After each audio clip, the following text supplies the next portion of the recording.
IOE 413 Nonlinear Programming Study Guide. Question 1. Consider the function f of x is equal to 10x squared minus 5x plus 120. Part A of this problem says, using basic calculus, find the local minimum of f of x. How do you know it is a local minimum rather than maximum? So let's first compute the derivative of f of x. So let's say df of x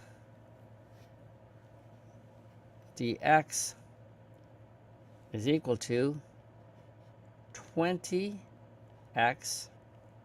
minus 5. And to find a local minimum or maximum of a continuous function, we set the first derivative, df of x dx equal to 0. And that is true when 20x minus 5 is equal to 0. And the solution to that is x is equal to 1/4. So we know that the first derivative is equal to 0 at x equals 1/4. Let us look now at the second derivative of f of x at that point.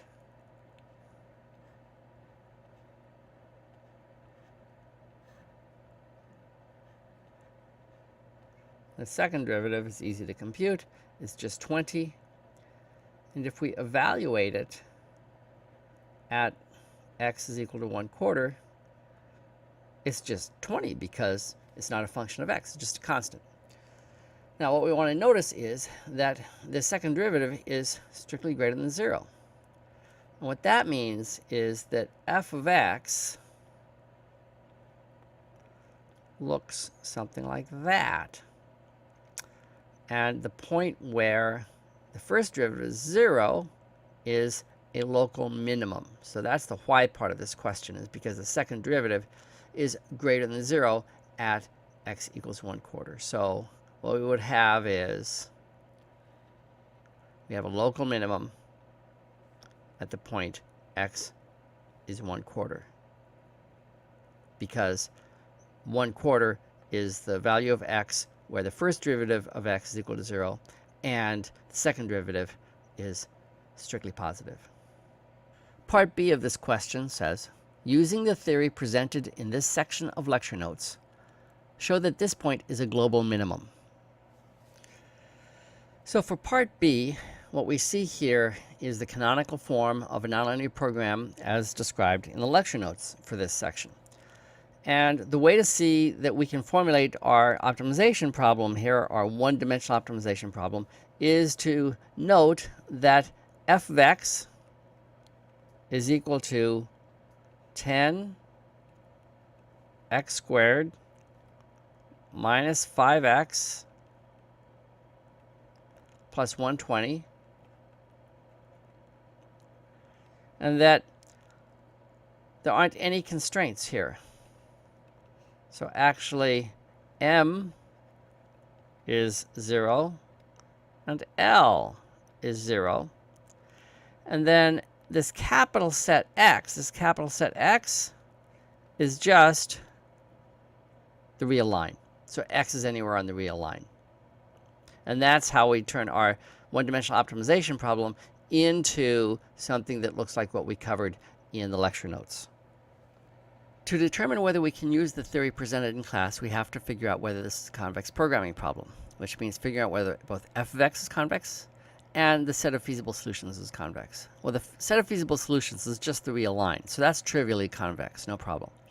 In terms of f of x, the way we determine that is to look at the Hessian of f of x and evaluate it at the point x equals 1/4. So let's just create the Hessian first. This is the second derivative, partial derivative, of f of x with respect to x. Of course, I said derivative instead of partial derivative at first because for a single variable function, they're the same. As we computed previously in part A, the second derivative is 20. Now, if we evaluate this at x equals 1/4, we find that doesn't change anything because the Hessian is just a constant. Now, to determine whether the Hessian is positive semi-definite, which is the requirement for f of x to be convex, we evaluate whether x times the Hessian times x, this quadratic form, is greater than or equal to 0 for all x not equal to 0 and x on the real line. So that's 20x squared. And of course, that is always true because of the x squared. So in fact, the Hessian is positive semi-definite. Therefore, f of x is convex.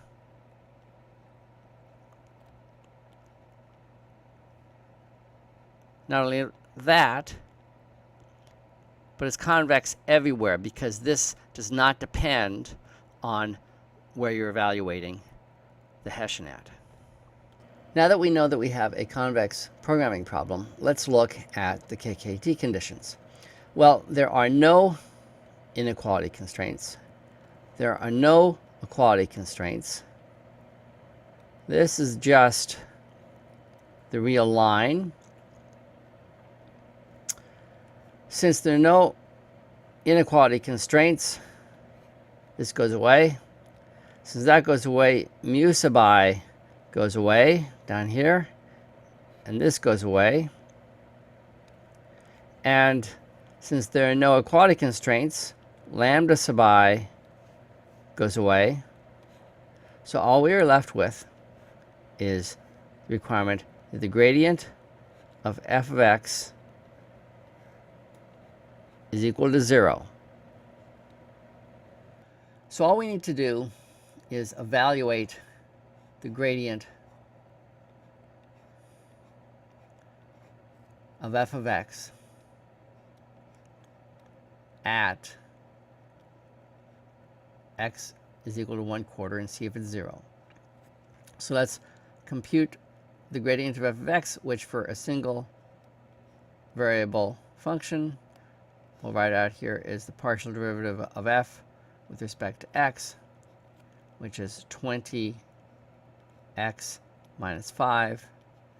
When we evaluate that at x equals 1/4, that's 20 times 1/4 minus 5 is equal to 0. So the gradient of f of x vanishes at x equals 1/4.